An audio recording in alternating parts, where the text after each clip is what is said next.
Քրիստոսաբանություն թեմայի մեջ են, քրիստոսաբանություն աստվածաբանական առարկայի երկրորդ դասը, որ վերնագրել եմ այսպես՝ Աստված և Սուրբ Երրորդության անձերից մեկը։ Բնականաբար խոսքը Տեր Հիսուս Քրիստոսի մասին է։ Աստված և Սուրբ Երրորդության անձերից մեկը։ Հիշում եք նախորդ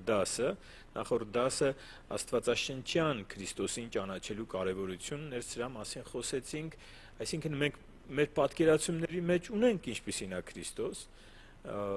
տարբեր աղբյուրներից տարբեր մարդիկ պատկերացում ունեն Քրիստոսի մասին, բայց որպեսզի ճանաչենք իրական Քրիստոսին, պիտի ընդունենք, որ իրական Քրիստոսին ներկայացնում Աստվածաշունչը։ Դրա համար կարևոր է Աստվածաշնչով ճանաչել Քրիստոսին, ինչպիսին է նա, ով է նա, եւ նաեւ այսօրվա թեման շատ կարևոր է։ Աստված եւ Սուրբ Երրորդության անձերից մեկը։ Եկեք միասին այսօր շատ ընթերցելու ենք, քանի որ Աստվածաբանությունը պիտի հիմնված լինի Աստծո խոսքի վրա, ոչ թե մեր պատկերացումների, շատ ընթերցելու ենք Աստծո խոսքից։ Եկեք սկսենք 45-րդ Սաղմոսից, 45-րդ Սաղմոս եւ 6 եւ 7 խոսքերը ընթերցենք, որտեղ գրված է, շատ հայտնի խոսքեր են. Ով Աստված, քո աթոռը կա հավիտենից, հավիտյան, քո թագավորության գավազանն ուղիղ գավազան է, դու սիրում ես արդարությունը եւ ատում ես անօրենությունը, դրա համար էլ Աստված, քո Աստվածը, քեզ օծեց ուրախության յուղով քո ընկերներից ավելի։ Թվում է թե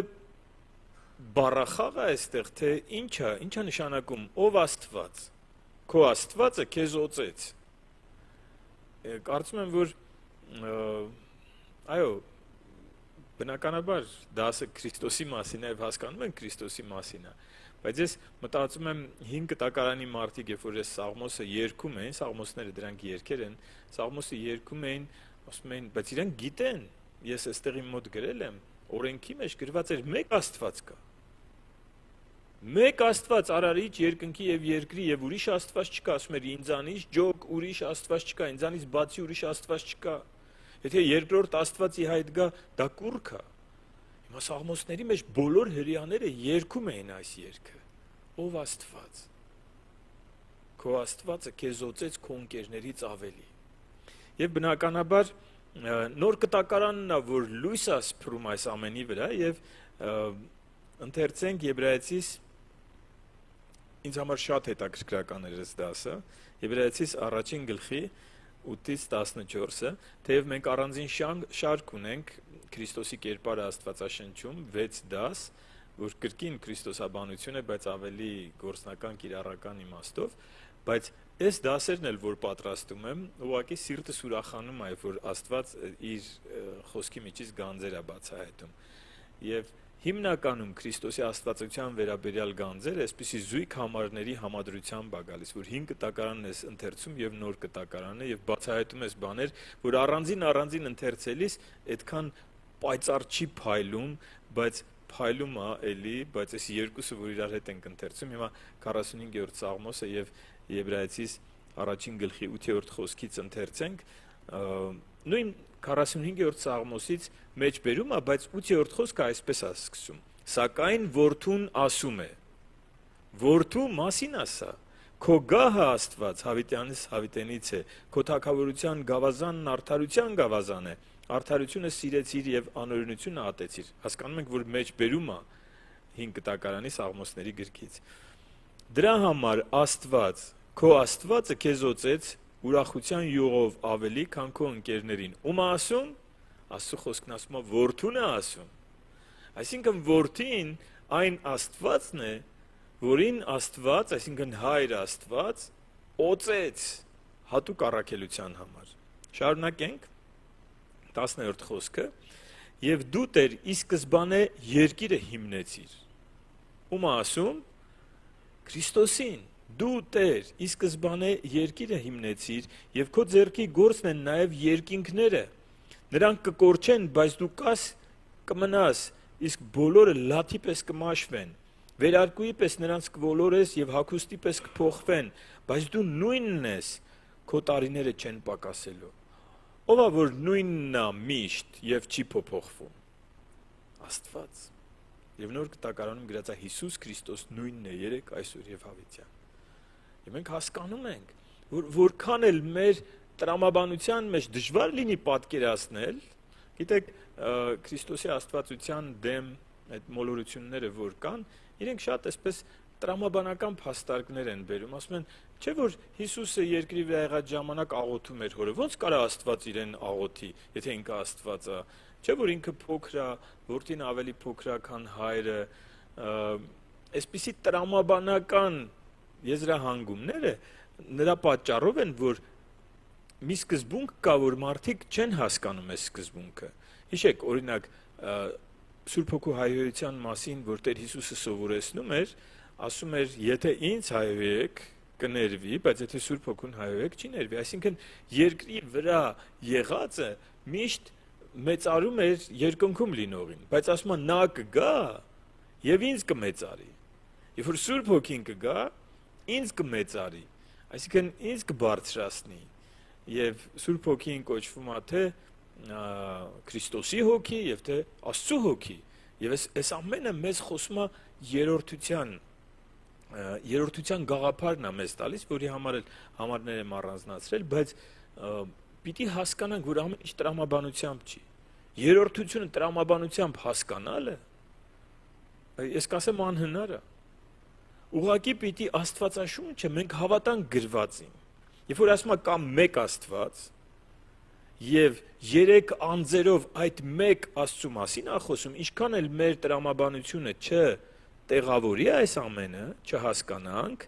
մենք գիրքը պիտի վերցնենք հիմք։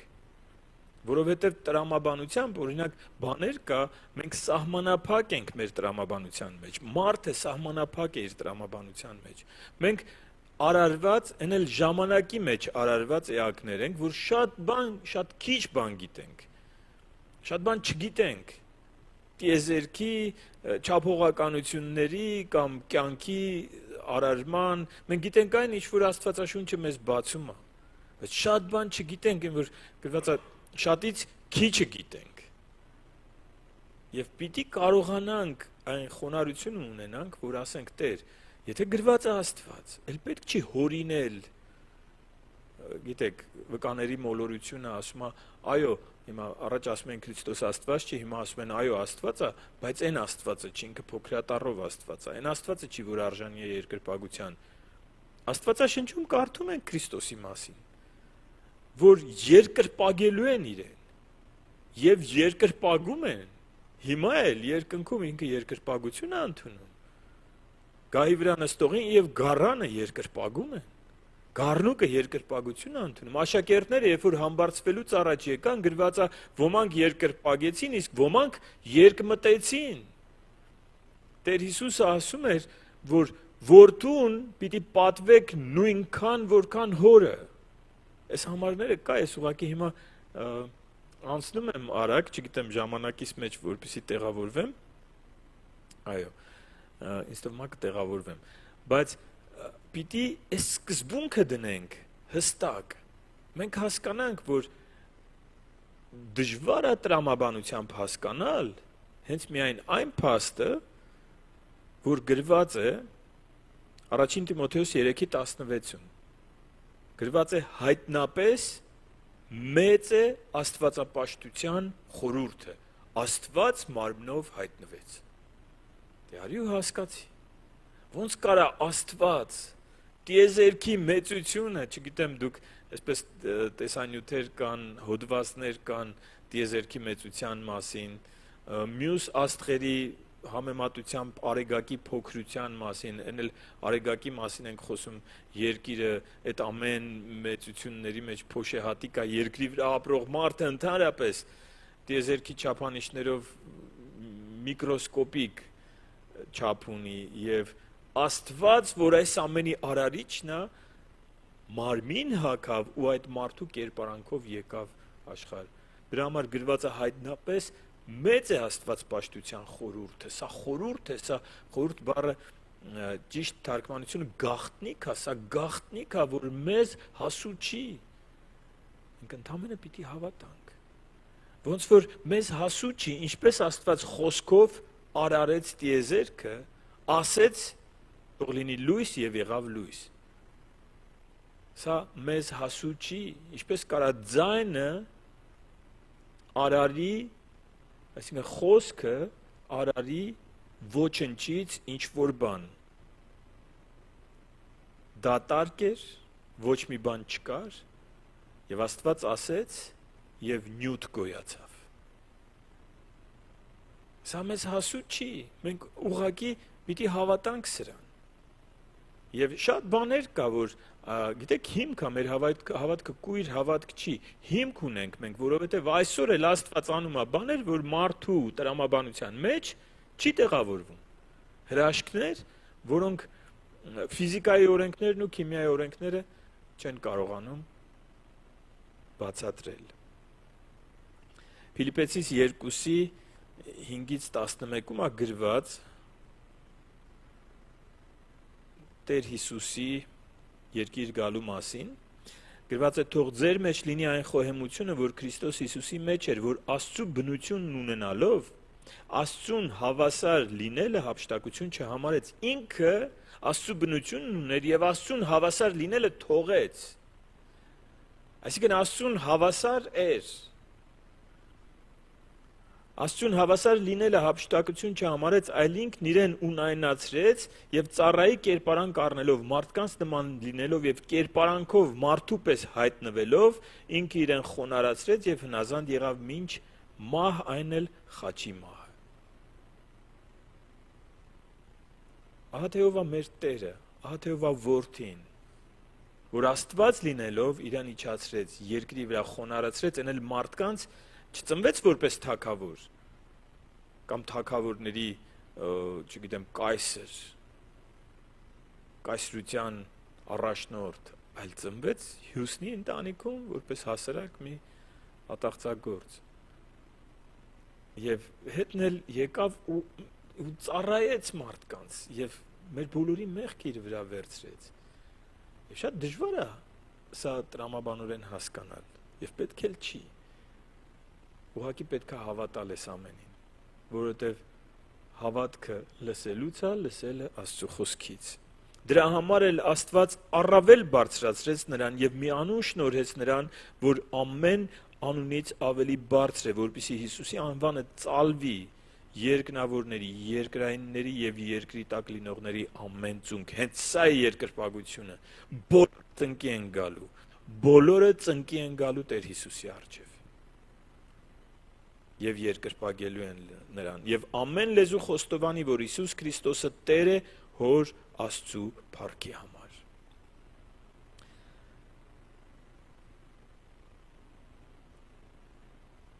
Առաջին Հովանու 5:20-ում Առաջին Հովանու 5:20-ում կարդում ենք. Եվ գիտենք, որ Աստծու Որդին եկավ եւ մեզ միտք տվեց, որպեսզի ճշմարիտը ճանաչենք։ Եվ ճշմարիտի մեջ ենք, այսինքն նրա Որդու Հիսուս Քրիստոսի մեջ, նա է ճշմարիտ Աստվածն ու հավիտենական կյանքը։ Նա եկավ, Աստված ինքը որոշեց գա եւ մեզ ճանաչեցնի ճշմարտությունը։ Եվ մենք ճանաչեցինք ճշմարտությունը, որովհետեւ նրա մեջ ենք, եւ նա է Աստված եւ հավիտենական կյանքը։ Նա Աստված է։ Գիտենք բոլորս շատ հայտնի հատվածը Եսայիայի 9:6-ում, երբ որ Տեր Հիսուս Քրիստոսի ծննդյան մարգարեությունն է, մեզ մի որդի ծնվեց եւ հետո ասում է ինչ անուններ, ինչ տիտղոսներ կկրի եւ անունների մեջ կա այսպիսի անուն՝ Հզոր Աստված։ Այս որդին, որ ծնվեց, նա կկոչվի Հզոր Աստված, հավիտենության հայր։ Հավիտենության հայր նշանակում է հավիտենությունը ստեղծողը, ընդհանրապես կյանքի արարիչը։ Կողոսացիս 2:9-ում գրված է նրա մեջ է աստվածության ամբողջ լիությունը բնակվում մարմնավորապես։ Մի հատ էլ կրկնեմ այս բառերը։ Նրա մեջ է աստվածության ամբողջ լիությունը բնակվում մարմնավորապես։ Այսինքն աստվածության ամբողջ լիությունը մարմնով եկավ ու մենք տեսանք նրան։ Տեր Հիսուս Քրիստոս Աստված է։ Եվ Եսայա 46:9-ում գրված է ուրիշ Աստված չկա, միայն մեկ Աստված կա։ Իսկ Հովանում 1:1-ում խոսքը սկզբում էր խոսքը Աստծու մոտ էր եւ խոսքը Աստված էր, 1:14-ում գրված է խոսքը մարմին հագավ եւ բնակվեց մեր մեջ։ Աստծուց բխեց, ոչ թե ինչպես մոլորություններն են ասում, առաջին արարվածն է Քրիստոս, ոչ, առաջին ծնվածն է, իրենից պոկվեց, իրենից այդ որդի անձը եկավ եւ մեզ տեսանելի կերպով, մեզ ընկալելի կերպով, մեզ հասկանալի կերպով երկրի վրա մարմնացավ, որպեսզի մենք ճանաչենք ճշմարտությունը եւ ճանաչենք ճշմարտությունը, ազատվենք ստի ու մոլորության կապանքներից եւ հավատալով այդ ճշմարտությանը հավիտենական կյանքը ընդունենք։ Մի հրաշալի հատված կա, որ երբ որ կարդացել եմ առաջի անգամ, կարծես խճճվեցի, ուզում եմ այս հատվածը կարդանք, այստեղ երրորդությունն է հստակ երևում, էլի երրորդության դեմ խոսողները ասում են, որ երրորդություն բառը չկա Աստվածաշնչում։ Շատ բառեր, որոնք մենք այսօր օգտագործում ենք, չկան Աստվածաշնչում, բայց գաղափարը կա։ Եվ դրանցից է նաև երրորդությունը Գործք առաքելոց 20:28-ում այսպիսի զգուշացում կա, Պողոս առաքյալն է զգուշացնում, զգույշ եղեք ինքներդ ձեզ համար եւ ամբողջ հոտի, որի վրա Սուրբ Հոգին վերակացուներ կարգեց ձեզ, որպեսզի հովվեք Աստծու եկեղեցին, որ նա ձեռք բերեց իր արյունով։ Հիմա նան ամենայն հավանականությամբ վերաբերվում է Աստծու բառին, որովհետև դրանից հետո է գրված, բայց որոշ աստվածաբաններ ասում են նաև Սուրբ Հոգուն կարա վերաբերվի։ Այստեղ Հիսուս Քրիստոսի անունը չկա։ Բայց մի հատ էլ կարդամ, լավ, Սուրբ Հոգին վերակացուներ կարգեց ձեզ, որպեսզի հովվեք Աստծու եկեղեցին, որ նա ձեռք բերեց իր արյունով։ Ով է արյուն թափել Գողգոթայի խաչի վրա։ Մեր Տեր Հիսուս Քրիստոսը։ Այստեղ գրված է, այսինքն երրորդությունն է, Սուրբ Հոգին կամ Սուրբ Հոգին է ասում, որ իր արյունով ձեռք բերեց կամ Աստված իր արյունով ձեռք բերեց։ Ամեն դեպքում երրորդությունն է այստեղ երևում։ Եվ Քրիստոսի անունը չկա, երբ որ առաջին անգամ կարդացի, ասացի մի վայրկյան պիտի հասկանամ, ինչ է այստեղ ու հասկացա, որ Տերը իր խոսքի մեջ խոսում է, որ Աստված իր արյունն է թափել։ Իհարկե, որպեսզի Աստված իր արյունը թափի, Աստված հոգի է, մարմին չի, պիտի մարմին հագներ գար, որպեսզի կարողանար իր արյունը թափել։ Ես սա կրկնում եմ եւ ասում եմ, որպեսզի ամեն կասկածները այս քրիստոսաբանություն առարկայի մեջ հատուկ դաս եմ առանձնացրել Քրիստոսի Աստված լինելուն եւ երրորդության անձերից մեկը լինելուն, որպեսզի ամեն կասկածները հեռանան։ Մեկ-մեկ այսպես մոդալիստները կան, որ բացի վկաների մոլորությունը, որ մերժում է երրորդությունը, մոդալիստներն էլ մերժում են 3 անձերի գաղափարը եւ այդպես թե վկաները, թե մոդալիստները իրենք հոգեբանական գրոհ են անում հավատացյալների վրա, երբ որ քո հիմքը ամուր Աստծո խոսքի մեջ, դու չես ընկնի այդ հոգեբանական գրոհների տակ։ Նկարներ են ուղարկում 3 դեմքով աստվածների, որ եղել են այդպիսի 3 դեմքով աստվածներ, որ կուրքեր են, որոնց պաշտել են հին ժամանակներում, եւ իրանք այդ նկարները ուղարկում են ու ասում են երրորդությանը հավատացողները դժոխք են գնալու, որովհետեւ 3 Աստծո են պաշտում, կա մեկ Աստված, եւ շատ հավատացյալներ, որոնք ուղակի այսպես ոգևորության վրա հավատքի եկած մարդիկ են, որ Աստծո խոսքի հիմքը չունեն, այսպիսի հոգեբանական գրոհների զոհ են դառնում։ Եվ ասում, բա որ հանկարծ ճիշտ լինի իրանց ասածը, այդ բա որ հանկարծը սատանայի զենքն է։ Կա գրվածը։ Դրա համար մեր հիմքը պիտի լինի Աստվածաշունչը։ Եթե գրված է, ես քեզ հետ եմ, չվախենաս, ուժից վեր փորձություն թույլ չեմ տա գա քո կյանք։ Քո կյանքը իմ ձեռքերի մեջ է։ Մտքեր գա, որ Աստված քեզ մոռացել է, թողել է, սատանան քեզ կսպանի, քո կյանքը Աստծո ձեռքերի մեջ չի, սատանայի ձեռքերի մեջ է, այդ բա որ հանկարծ Աստված իր խոսքը չպահի։ Հասկանում եք, սա հոգևոր հիվանդությունը ի՞նչ է նշանակում, եթե դու Աստծուն ճանաչում ես, ի՞նչ է նշանակում, բա որ Աստված հանկարծ իր խոսքը չպահի։ Ինչպիսին է Աստված։ Գրված Աստված մարդ չի, որ ասի ու չկատարի։ Այդ մարդիկ են այդպես։ Եթե դու ճանաչում ես Աստծուն, դու կասկած չես ունենալու ինքը իր խոսքի հետևում կանգնած է։ Իր խոսքի մեջ գրած է, որ ես իմ խոսքը իմ անունից, այդպես չի գրած, գրած է ով Տեր, դու քո խոսքը քո անունից բարձր դրեցիր։ Սաղմոսների մեջ ասա։ Եվ մեր բոլոր կասկածները պիտի հեռանան, եթե մենք Աստծո խոսքի հիմքի վրա ենք կառուցում մեր հավատքը եւ աստվածպաշտությունը։ Մի փոքր արագ այս զույգ համարներին անդրադառնամ, արդեն մոտենամ ավարտին, ասացի չէ, համահավասար պատիվ։ Հովանու 5:23-ում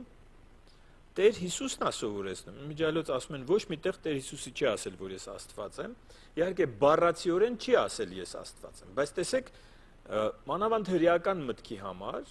տեսեք ինչ էր նշանակում այս խոսքերը 5:23-ում,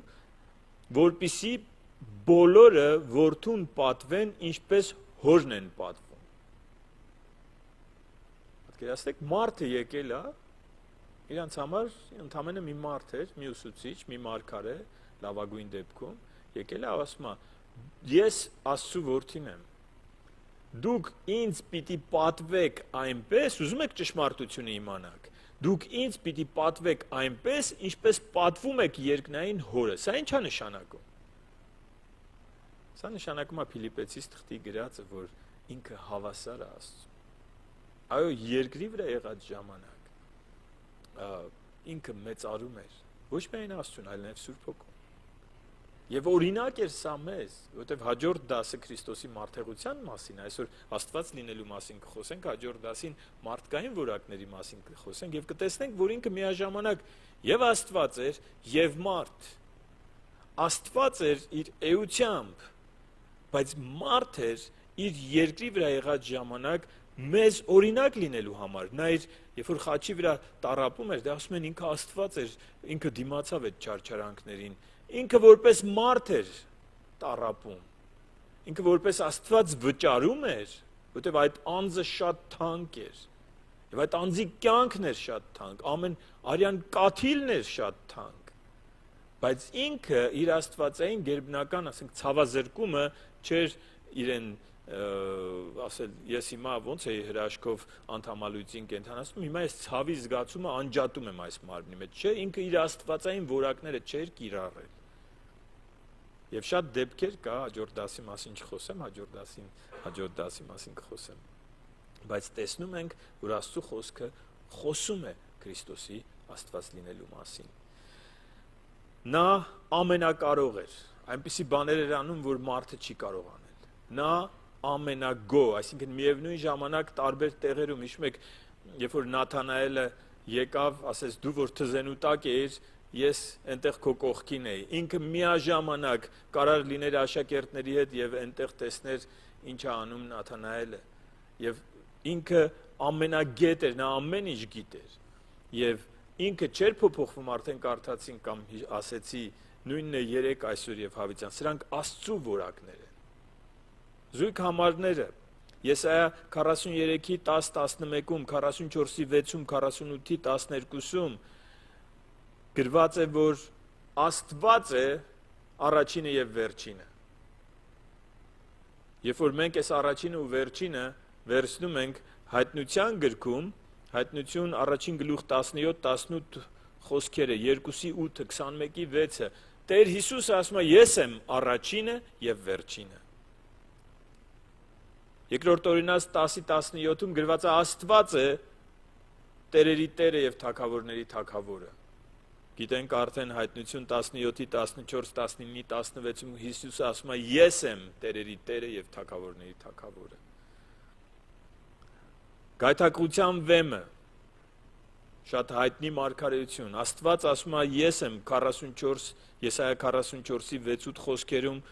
Եսայա 8-րդ գլխի 12-ից 14-ում, Առաջին Պետրոս 2-ի 4-ում, 6-ից 8 խոսքերում տեսնում ենք, որ Տեր Հիսուսն է գայթակղության վեմը, որի վրա սայթակում ենք, գայթակղվել նշանակում է սայթակել։ Միայն նրա անունով է փրկությունը։ Գործք Առաքելոց 2:21, Հռոմեացիս 10:9-13 հատվածը, միայն Քրիստոսի անունով է։ Գիտեք, Հովելի մարգարեության 2:32 գրված է միայն Աստծու անունով է փրկությունը։ Եվ մենք երբ որ այս զույգ համարները դնում ենք, շատ հայտնություններ ենք ստանում։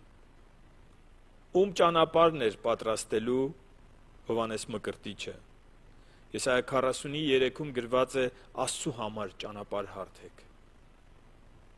Եվ գիտենք Մաղաքիայի մարգարեության մեջ եւ հետո տեսնում ենք իրականությունը, որ Քրիստոսի համար էր այդ ճանապարհը։ Զաքարիա 12:10, շատ հրաշալի մարգարեություն, 12:10-ում գրված է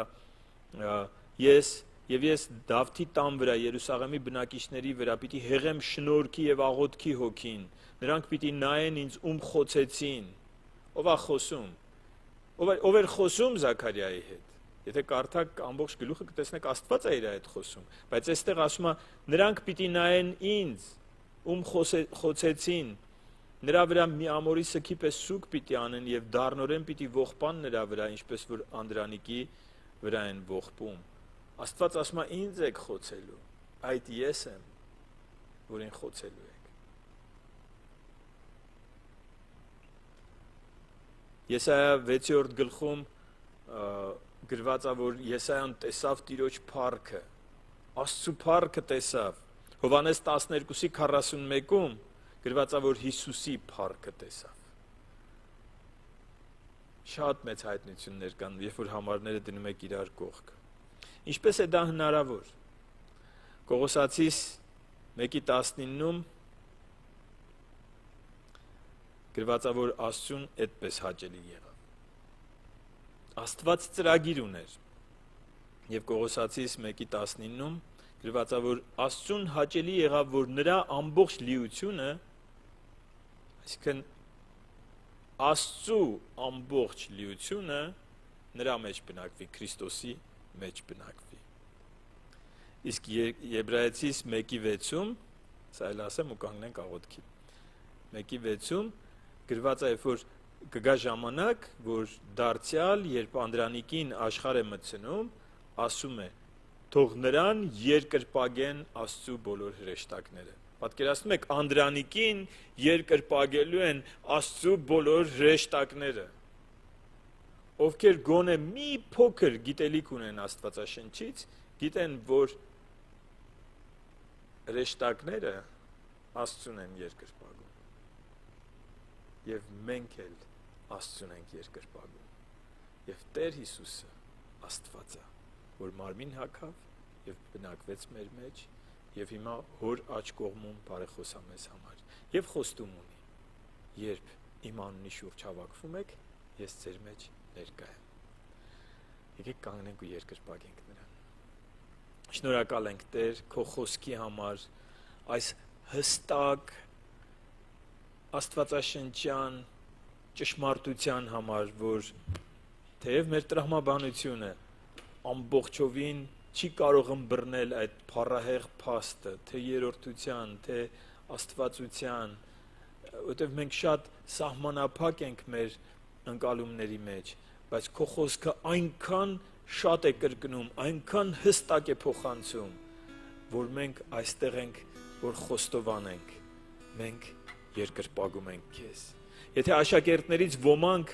երկմտեցին քեզ երկրպագել, ապա մենք այսօր մոտ 2000 տարի անց ոչ մի կասկած չունենք, որ այնտեղ